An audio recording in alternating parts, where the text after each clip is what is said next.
Momento de oração.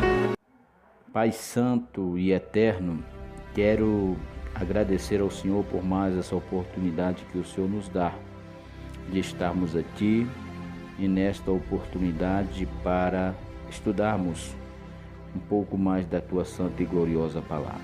Que o Senhor esteja abençoando a cada inscrito deste canal, a cada um que estará vendo e ouvindo este vídeo, abençoando as nossas escolas bíblicas dominicais espalhado por todo o nosso planeta, nos dando sabedoria, Pai, e entendimento para que, da maneira mais simples possível, Deus, possamos colocar cada ponto, cada item, ó Deus, para que aqueles que vão estar ouvindo e vendo possam entender.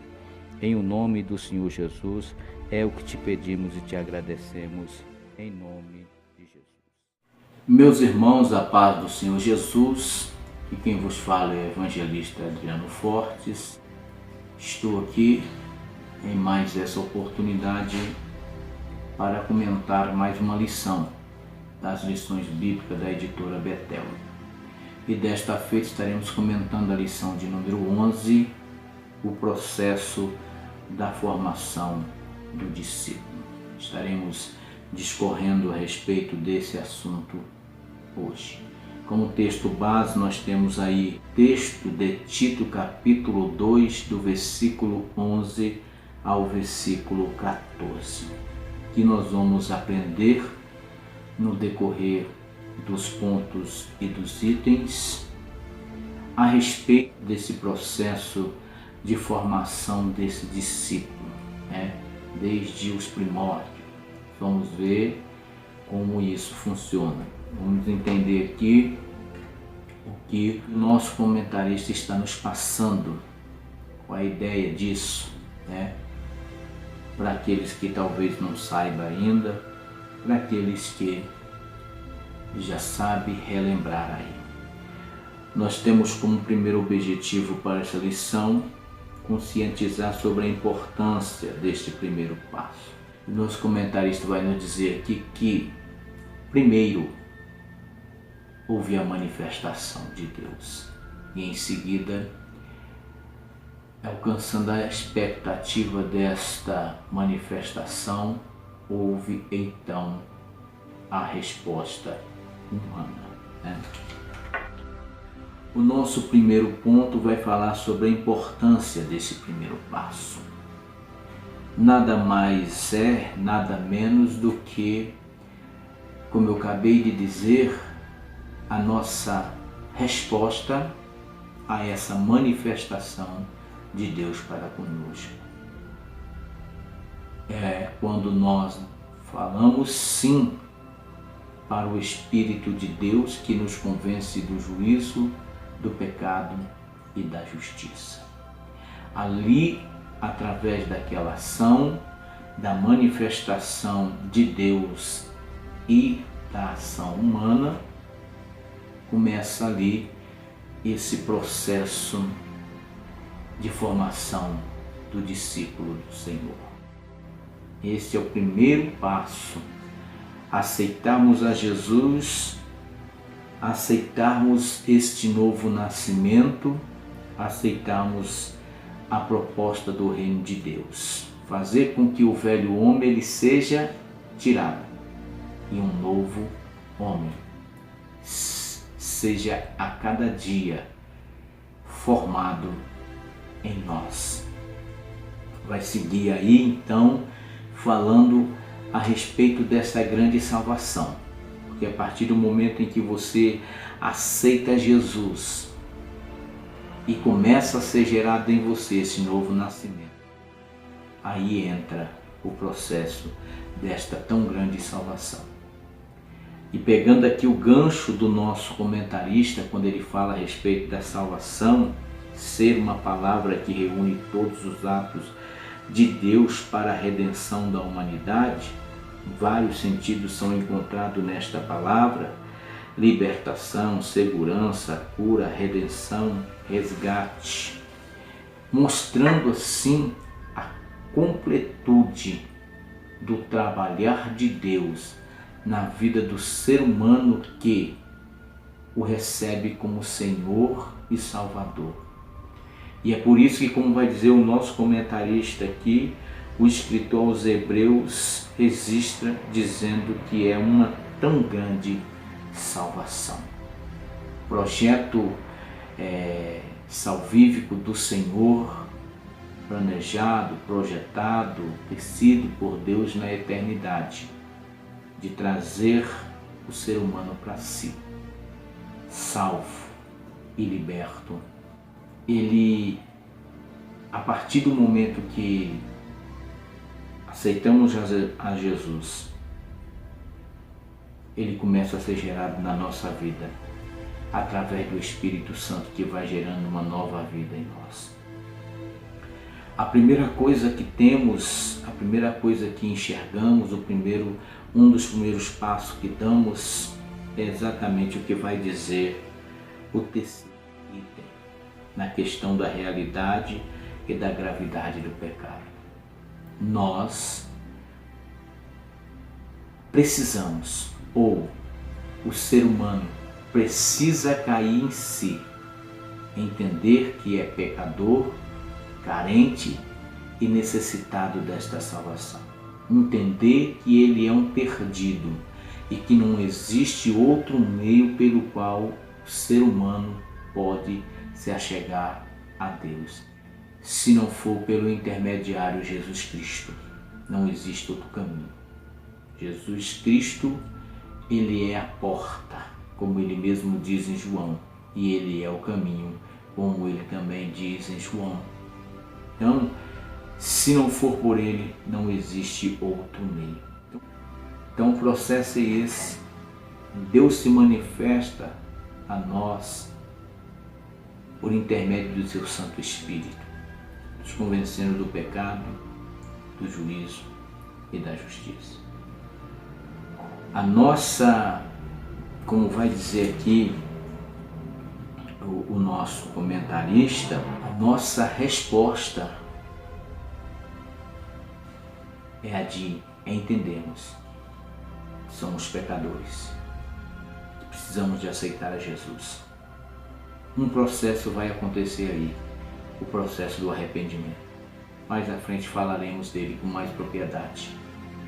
Você se arrepende, reconhecendo o seu estado de pecaminosidade, entrega a sua vida nas mãos do Senhor e aí começa então os primeiros passos que vai gerar em você um discípulo de Cristo. O ponto 2, ele vai nos falar a respeito que foi Deus quem tomou a iniciativa. Nós vamos ver sempre isso. É sempre Deus que está ali trabalhando, é sempre Deus que está ali agindo, é sempre Deus que está tomando a iniciativa. Como a Bíblia vai nos dizer, não foi nós que o amamos, mas Ele nos amou primeiro. E Ele nos amou ao ponto de entregar o seu maior bem, o seu Filho. Isso falando também que quando Ele fez esse ato, nós, toda a humanidade, estava na herança adâmica, totalmente perdida e se afundada no pecado. Não existia um justo sequer, como a palavra de Deus vai dizer. Mas Ele, em resgate de muitos, como Isaías fala, vai enviar o seu Filho, tomando assim a iniciativa. O item 1 desse ponto 2 vai falar da manifestação da graça. Existem alguns sentidos pelos quais a graça se manifesta até nós. Segundo o termo grego charis, a graça de Deus é o dom imerecido que é manifesto ao homem. Ou seja, aí é o sentido da graça comum. Nós vamos ter aí a graça salvadora, a graça justificadora, que é a mesma graça regeneradora que vai estar falando aqui neste primeiro item, e a graça santificadora. Como vai dizer o nosso comentarista aqui, nós podemos fazer com que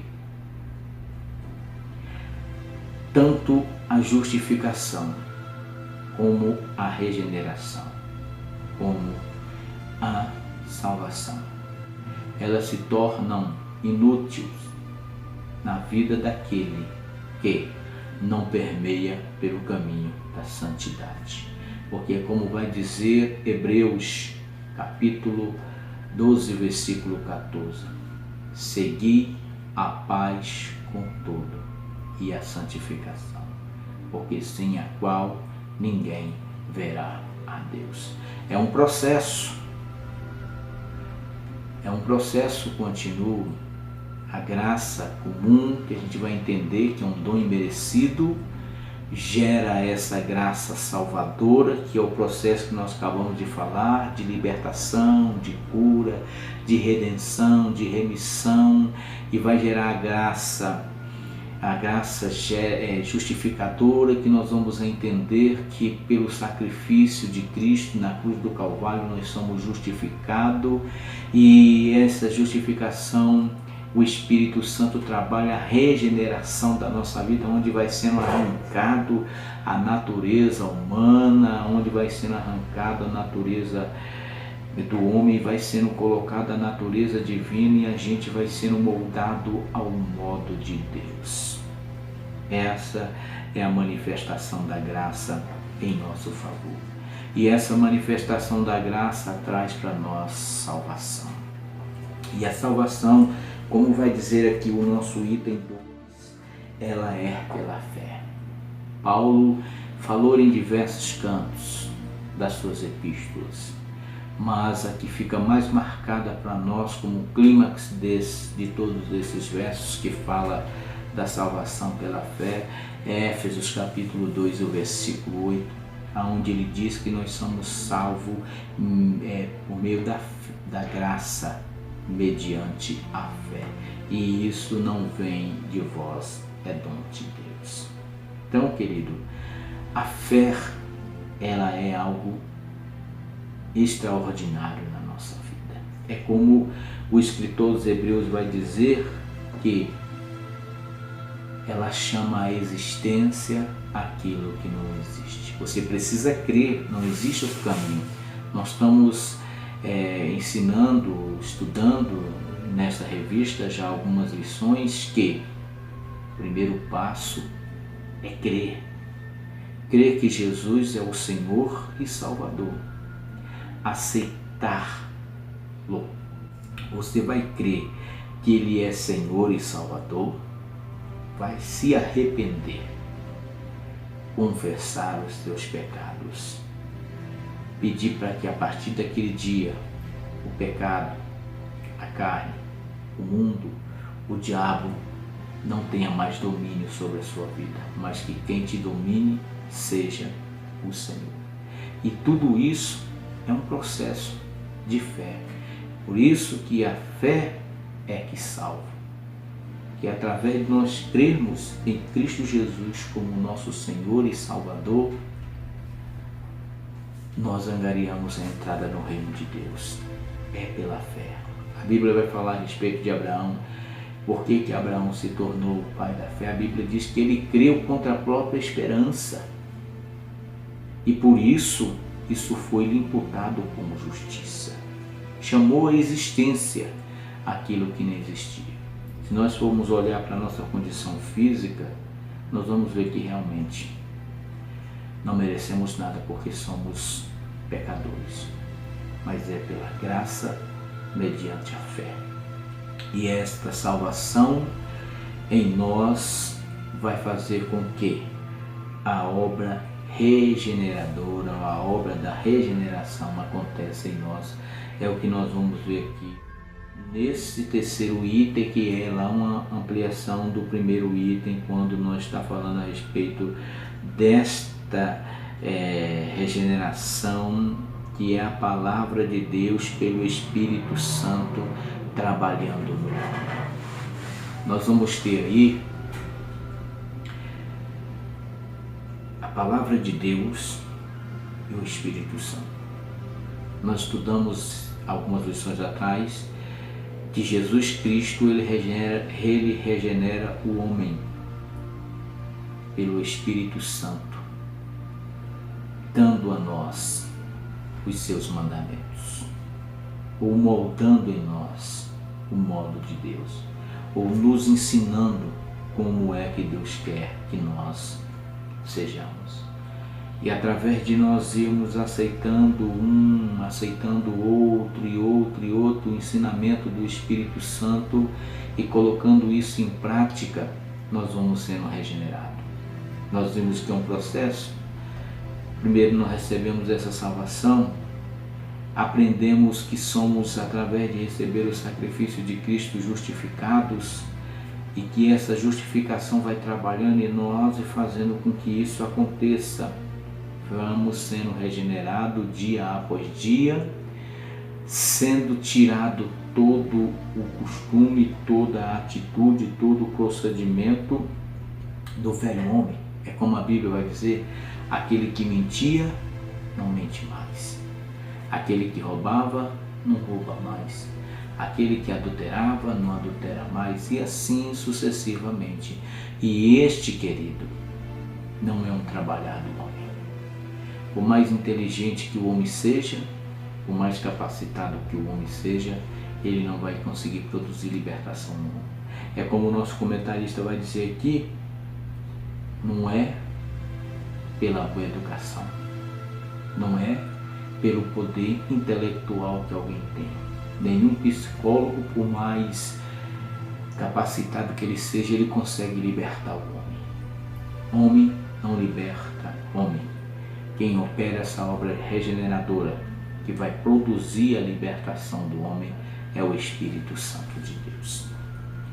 Então, de acordo com o nosso segundo objetivo, que é mostrar como Deus tomou a iniciativa visando a restauração do homem. Nós estamos falando a respeito disso. Todo esse processo, que foi, como já falamos, tecido lá na eternidade por Deus, só tinha um objetivo: a restauração da humanidade. Nós sabemos, como eu já disse em lições atrás, que o homem foi criado santo, perfeito e justo. Quando o pecado adentrou, manchou essa santidade, essa justiça e essa perfeição. Mas Deus já tinha tecido na eternidade o seu plano de restauração da humanidade. E como eu já disse também em outra lição, acredito que nós já estamos vivendo aí o último período. Como vai dizer aqui mais à frente, nós vamos passar já sobre isso, a questão da salvação é o último processo em que nós estamos vivendo na face da terra. Pode ser pelo andamento da carruagem que nós possamos ser a geração do arrebatamento. O terceiro ponto vai falar da participação humana. Aqui nós temos como objetivo deixar claro acerca da necessidade de uma resposta humana à manifestação de Deus. Aqui a introdução desse terceiro ponto nos diz evidentemente que existe participação do homem. O teólogo e escritor Agostinho disse: Deus que te criou sem ti não te salvará sem ti. No Evangelho de João 3,16 encontramos: para que todos aqueles que nele creem. Bom, 2 Timóteo capítulo 2, versículo 4, seguir vai dizer que o desejo de Deus é que todos cheguem ao pleno conhecimento da verdade e se salvem, ou cheguem à verdade e se salvem. Então essa foi a manifestação de Deus. A resposta do homem, como nós já falamos lá no princípio, é se ele vai dar ouvido a esta manifestação, se ele vai querer acatar essa manifestação e se ele vai querer fazer parte dessa proposta do reino de Deus. Como o próprio Jesus diz escrito nos evangelhos, muitos preferem as trevas do que a luz. Mas bem-aventurados somos nós que temos procurado o caminho da luz. E aqui nessa participação do homem, nós já falamos a respeito disso, vamos trazer um pouco mais ampliado agora. Nessa participação do homem à manifestação de Deus, vamos falar aqui no primeiro item na questão da necessidade do arrependimento. O arrependimento, ele é de suma importância. O arrependimento é um dos sinais que vai mostrar que realmente esta pessoa, ela quer adentrar esse processo e quer realmente fazer parte do reino de Deus. Existem dois tipos de arrependimento, o verdadeiro e o falso. Existem aquelas pessoas que se comovem, choram, reconhecem, se aquebrantam, mas quando passa aquele momento ali, voltam a praticar as mesmas coisas. E uma das definições do arrependimento é exatamente isso. É você abandonar as velhas práticas, como vai dizer o apóstolo Paulo em 1 Coríntios 5,17, as coisas velhas vão passar e tudo se fará novo. Tudo isso vem através do arrependimento, que é um dos primeiros passos em que nós tomamos. Como eu já disse lá atrás, o Espírito vem e manifesta a vontade de Deus para a humanidade. Eu ouço, enxergo quem eu sou, a minha necessidade. Enxergo que eu sou pecador e carente deste céu, deste Deus, e me arrependo. Se eu me arrependo de verdade, nós vamos entender que vamos começar a andar num processo. E esse processo, ele requer total disponibilidade da minha parte em acatar e fazer e obedecer a tudo quanto o Espírito Santo for me ensinando. Porque é Ele que vai moldar a natureza divina em mim. As características que Deus quer que eu tenha como um cidadão do reino de Deus. E eu vou ver aqui, neste segundo ponto, nesta questão da nossa ação, né? Deixa eu ver aqui. Nesta questão da nossa necessidade de responder a esta manifestação de Deus, a questão da submissão. Submissão, meu querido, nada mais é do que nós se subordinar a Deus. O que é isso? É nós entendermos o nosso papel no reino de Deus, que somos servos e que Deus é Senhor. E que, como subordinados, nós estamos prontos para acatar toda e qualquer ordem que Deus der para nós. Nós vamos entender que nós vivemos na dependência de Deus. Então, nesta questão, não há muito que titubear. É como João vai dizer em uma das suas epístolas, que para aquele que aprendeu a amar os mandamentos de Deus, eles não se tornam pesados. Quando nós entendemos este processo, quando nós entendemos que ser submisso é indispensável à vida daquele que quer ir morar no céu, nós fazemos isso tranquilamente e não causa nenhum peso para nós.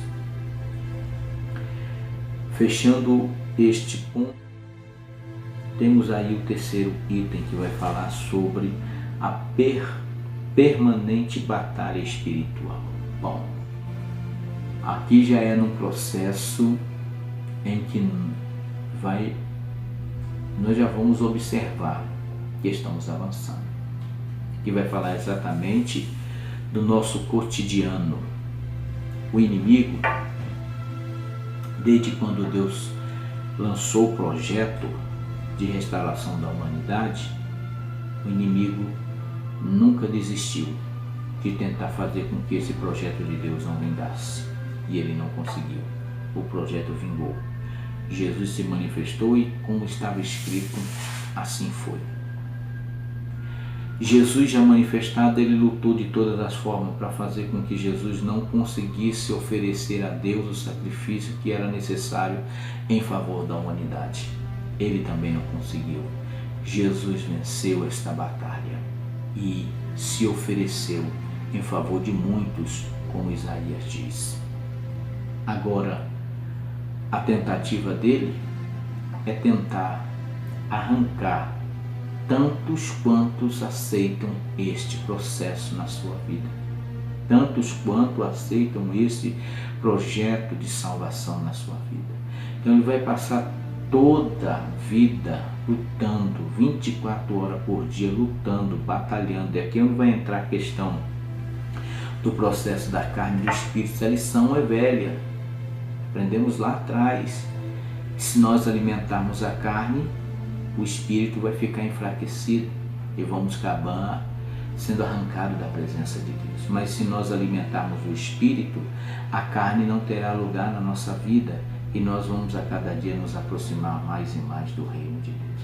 Essa é a nossa batalha, essa é a nossa milícia. O apóstolo Paulo diz que a nossa luta não é contra a carne nem contra o sangue, mas é contra os principados que agem nas regiões celestes. Deus, ele nos chama, Deus, ele nos prepara, Deus, ele nos capacita para nós entrarmos nessa milícia e sairmos vencedores. Porque enquanto nós estamos dentro desse processo de formação, e já nessa parte aqui, nós já estamos trabalhando em prol do reino de Deus como embaixadores de Cristo. A partir do momento que você aceita Jesus como seu único e suficiente Salvador, você vira alvo do nosso arqui-inimigo. Quando eu digo arqui-inimigo, é de todo ser humano e de Deus, independente se você é crente ou não, se você serve a Deus ou não, se você já aceitou a Jesus ou não, você tem o inimigo da nossa alma como arqui-inimigo seu. E ele vai lutar 24 horas por dia para tentar nos arrancar essa salvação. Porque para ele não existe mais salvação. Para ele só tem condenação. E tantos quanto ele conseguir encaminhar para a condenação eterna com ele, assim ele vai tentar o fazer. A Bíblia diz o quê? Que o inferno não foi feito para crente. E o inferno não é tudo. O lago de fogo que é a segunda morte. Então vai para lá o diabo, o inferno, os demônios, os anjos que os acompanhou, os falsos profetas, os falsos cristãos, a besta e toda essa corja. Conclusão, querido. Assim é o início da caminhada cristã. A pessoa ouve a mensagem do Evangelho, o Espírito age e ela reconhece que Jesus Cristo é o Salvador. E a partir daí se submete ao seu senhorio. É uma nova criatura, nascida de novo. A pessoa agora pode viver a vida do discipulado. Amém?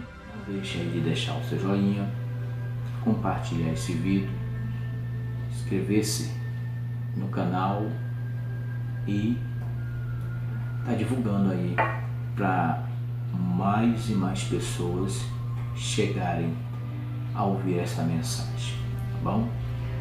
Até a próxima lição, lição número 12, que vai falar a respeito do processo de formação do discípulo 2. Nós falamos sobre o processo 1 e na próxima lição falaremos sobre o processo 2. Que Deus em Cristo